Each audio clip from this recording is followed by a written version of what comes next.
ഇനി അങ്ങോട്ട് അവകാശവാദങ്ങളുടെയും ലേലം വിളിയുടെയും കാലമാണ്. 2026 നിയമസഭാ തെരഞ്ഞെടുപ്പിന് ഇനിയും 2 മാസം മാത്രമേ ബാക്കി നിൽക്കുന്നുള്ളൂ. ഈ അവസരത്തിൽ UDFനും അവകാശവാദമുണ്ട്, LDFനുമുണ്ട്, അതുപോലെ BJPക്കുമുണ്ട്. UDFൻ്റെ അവകാശവാദങ്ങളൊക്കെ തന്നെ ഇപ്പോൾ വളരെ കൃത്യമായിട്ടാണ്, മുൻകാലത്ത് ഒരിക്കലുമില്ലാത്ത തരത്തിലുള്ള തയ്യാറെടുപ്പാണ് UDF നടത്തിക്കൊണ്ടിരിക്കുന്നത്. അവർ വയനാട്ടിലെ നേതൃ ക്യാമ്പ് നടത്തി, അതിലൂടെ പല കാര്യങ്ങളും വിശകലനം ചെയ്തു. അവർ പ്രധാനമായും ലക്ഷ്യം വയ്ക്കുന്ന മണ്ഡലങ്ങൾ ഏത്, എത്ര മണ്ഡലങ്ങൾ വരെ നേടും എന്നുള്ള തരത്തിലുള്ള പ്രവർത്തനവും കൃത്യമായിട്ടുള്ള കണക്ക് കൂട്ടലും ഉണ്ട്. ഇത് കഴിഞ്ഞാൽ നമുക്ക് ഇതിനോടൊപ്പം തന്നെ പറയാവുന്ന ഒന്ന് മാസ്റ്റർ പ്ലാൻ അത്തരത്തിൽ ഉള്ളത് BJPക്കാണ്.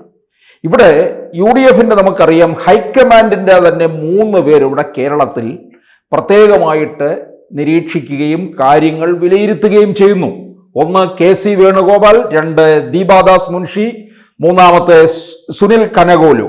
അപ്പോൾ ഇവർ 3 പേരും ഹൈക്കമാൻഡിന്റെ ആൾക്കാരായിട്ട് കാര്യങ്ങൾ നിരീക്ഷിക്കുമ്പോൾ KPCC president Sunny Joseph, working പ്രസിഡന്റുമാർ തന്നെ 3 പേര്, ഷാഫി പറമ്പിലും AP അനിൽകുമാറും PC വിഷ്ണുനാഥും, ഈ വർക്കിംഗ് പ്രസിഡന്റന്മാർക്ക് 3 മേഖലകളായിട്ട് തന്നെ തിരിച്ചു കൊടുത്തിരിക്കുകയാണ്. ഉത്തരമേഖല, മധ്യമേഖല, ദക്ഷിണ മേഖല. ഉത്തരമേഖലയിൽ വരുന്ന ജില്ലകൾ എന്ന് പറയുന്നത് ഷാഫി പറമ്പിൽ നേതൃത്വം വഹിക്കുന്ന ജില്ലകൾ കാസർഗോഡ്, കോഴിക്കോട്, കണ്ണൂർ, വയനാട് എന്നീ 4 ജില്ലകളാണെങ്കിൽ മധ്യമേഖലയില് AP അനിൽകുമാർ, വണ്ടൂരിലെ MLA ആണ്, മുൻ മന്ത്രി കൂടി ആയിരുന്നു അദ്ദേഹം. അദ്ദേഹത്തിന് 5 ജില്ലകളാണ് അദ്ദേഹത്തിന്റെ നിരീക്ഷണത്തിലുള്ളത്: മലപ്പുറം, പാലക്കാട്, തൃശൂർ, എറണാകുളം, ഇടുക്കി. 3ാമത് വരുന്നത് ദക്ഷിണ മേഖലയാണ്. ദക്ഷിണ മേഖലയിലെ കാര്യങ്ങളുടെ ചുമതല നൽകിയിരിക്കുന്നത് PC വിഷ്ണുനാഥിനാണ്. PC വിഷ്ണുനാഥിന് കൊടുത്തിരിക്കുന്ന 5 ജില്ലകൾ തിരുവനന്തപുരം, കൊല്ലം, ആലപ്പുഴ, പത്തനംതിട്ട, കോട്ടയം എന്നീ ജില്ലകളാണ്. അപ്പോൾ 3 മേഖലകളായി തിരിച്ചുകൊണ്ട് 3 വർക്കിംഗ് പ്രസിഡന്റന്മാർ ഇത് കാര്യങ്ങൾ വിലയിരുത്തുകയും നിരീക്ഷിക്കുകയും ചെയ്യുന്നുണ്ട്. എന്തായാലും UDF വളരെ കരുതലോട് പോകുമ്പോൾ അവർ 50% യുവാക്കൾക്കും വനിതകൾക്കും പുതുമുഖങ്ങൾക്കും പ്രാതിനിധ്യം കൊടുക്കുന്നു എന്നുള്ളതാണ്. ഒരു ഭാഗത്ത് UDFനകത്ത് VD സതീശൻ കാര്യങ്ങൾ മുഴുവൻ നേതൃത്വം നൽകുന്നു. എന്തിന്? ഘടകകക്ഷികളുടെ സീറ്റിൽ പോലും കോൺഗ്രസ് സർവേ നടത്തുന്നുണ്ട്. കാരണം അത്രയ്ക്ക് ജാഗ്രതയോടുകൂടിയാണ് അവർ കാര്യങ്ങൾ മുമ്പോട്ട് പോകുന്നത്. അവർക്ക് 2 കാര്യങ്ങളാണ്. ഒന്ന്, ഈ ലോക്സഭാ തെരഞ്ഞെടുപ്പിൽ ഉണ്ടായ വിജയം, അതുപോലെ തന്നെ തദ്ദേശ തെരഞ്ഞെടുപ്പിൽ ഉണ്ടായ മുന്നേറ്റം, ഇതൊക്കെ വിലയിരുത്തിക്കൊണ്ടാണ്. അതിനു മുമ്പ് 2021 പരാജയം എത്രത്തോളം ഏതൊക്കെ തരത്തിൽ സംഭവിച്ചു എന്നുള്ളതും ഇതൊക്കെയാണ് വയനാട്ടിൽ നടന്ന നേതൃ ക്യാമ്പിൽ പരിശോധിച്ചത്. ആ പരിശോധനയുടെ അടിസ്ഥാനത്തിലാണ് അവർ നേടാൻ പോകുന്നത് ഓരോ ഉത്തരമേഖലയിലും മധ്യമേഖലയിലും ദക്ഷിണ മേഖലയിലും ഓരോ ജില്ലകളിൽ നിന്ന് UDF എത്രത്തോളം സീറ്റ് നേടിയെടുക്കാൻ കഴിയും എന്നുള്ളതും കൃത്യമായ കണക്ക് അവർ പുറത്തുവിട്ടിട്ടുണ്ട്. ഇപ്പോൾ ആദ്യം ഉത്തരമേഖലയ്ക്ക് തന്നെ വരിക. ഷാഫി പറമ്പിൽ മേൽനോട്ടം വഹിക്കുന്ന അതിൽ ആദ്യത്തെ ജില്ലയാണ് കാസർഗോഡ്. കാസർഗോഡ് ജില്ലയിലെ 5 നിയമസഭാ മണ്ഡലങ്ങളുണ്ട്.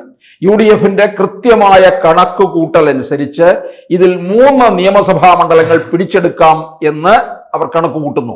2ാമത് വരുന്നത് CPMന്റെ രാഷ്ട്രീയ തലസ്ഥാനമായിട്ടുള്ള കണ്ണൂരിൽ 11 നിയമസഭാ മണ്ഡലങ്ങളുണ്ട്. അവിടെ 4 നിയമസഭാ മണ്ഡലങ്ങൾ നേടാൻ കഴിയും എന്ന ഉറച്ച വിശ്വാസമാണ് UDFനുള്ളത്. 3ാമത് വരുന്നത് കോഴിക്കോടാണ്. 13 നിയമസഭാ മണ്ഡലങ്ങളാണുള്ളത്. ഇതിൽ 8 ഇവർക്ക് നേടിയെടുക്കാൻ കഴിയും എന്നുള്ള കണക്കുണ്ട്. 4ാമത് വരുന്നത് വയനാട്. 3 നിയമസഭാ മണ്ഡലങ്ങൾ മാത്രമുള്ള വയനാട് ജില്ലയിൽ നിന്ന് 3 നേടാൻ കഴിയും എന്ന ഉറച്ച വിശ്വാസത്തിലാണ് UDF മുമ്പോട്ട് പോകുന്നത്. അടുത്ത നമ്മൾ മധ്യമേഖലയിലേക്ക് വന്നു കഴിഞ്ഞാൽ അത് AP അനിൽകുമാർ നയിക്കുന്ന വർക്കിംഗ് പ്രസിഡന്റ്. അത് 5 ജില്ലകളാണുള്ളത്. ഒന്നാമത്തെ മലപ്പുറമാണ്. മലപ്പുറം എന്ന് പറയുന്നത് നമുക്കറിയാം ലീഗിന്റെ അവരുടെ കോട്ടയാണ്. അവർക്ക് ഉറച്ച വിശ്വാസവും പ്രതീക്ഷയും ഒക്കെ ഉള്ള ഇടമാണ്. 16 നിയമസഭാ മണ്ഡലങ്ങളുണ്ട്. ഈ 16-ൽ 16 നേടാൻ കഴിയുമെന്നാണ് ഇപ്പോൾ കോൺഗ്രസ് നയിക്കുന്ന UDF-ന്റെയും മുസ്ലിം ലീഗിന്റെയും കണക്കുകൂട്ടൽ.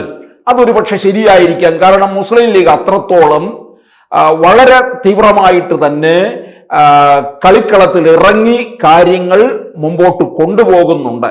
ഇപ്പോൾ അവരുടെ ചുവട്ടിൽ തന്നെയാണ് പന്ത് നിൽക്കുന്നതും അവർക്ക് നേടിയെടുക്കാൻ കഴിയുമെന്നുമുള്ള ഉറച്ച വിശ്വാസമുണ്ട്. പാലക്കാട് ജില്ലയിൽ 12 നിയമസഭാ മണ്ഡലങ്ങൾ ഉള്ളതിൽ 5 എണ്ണം നേടിയെടുക്കാൻ കഴിയും എന്നാണ് അവരുടെ കണക്കുകൂട്ടൽ.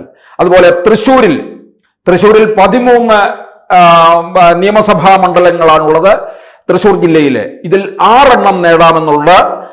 അടുത്തത് എറണാകുളത്തേക്ക് വന്നു കഴിഞ്ഞാൽ എറണാകുളമാണ് എല്ലാ കാലത്തും UDF-ന്റെ ഒരു പച്ചത്തുരുത്ത്. അവർക്ക് ഏക പ്രതീക്ഷയുള്ള ഒരു ജില്ലയുമാണ്. അവിടെ 14 നിയമസഭാ മണ്ഡലങ്ങളുണ്ട്. ഇതിൽ 12ഉം നേടിയെടുക്കാൻ കഴിയുമെന്ന് കണക്ക് കൂട്ടുന്നു. അതുപോലെ മധ്യമേഖലയിലെ 5ാമത്തെ ജില്ലയായ ഇടുക്കിയിൽ 5 നിയമസഭാ മണ്ഡലങ്ങളാണുള്ളത്. ഇതിൽ 4 എണ്ണം നേടിയെടുക്കാൻ കഴിയും എന്നവർ ഉറച്ചു വിശ്വസിക്കുന്നുണ്ട്. ഉത്തരമേഖലയിലെ 4 ജില്ലകളിലായിട്ട് 32 നിയമസഭാ മണ്ഡലങ്ങളാണുള്ളത്.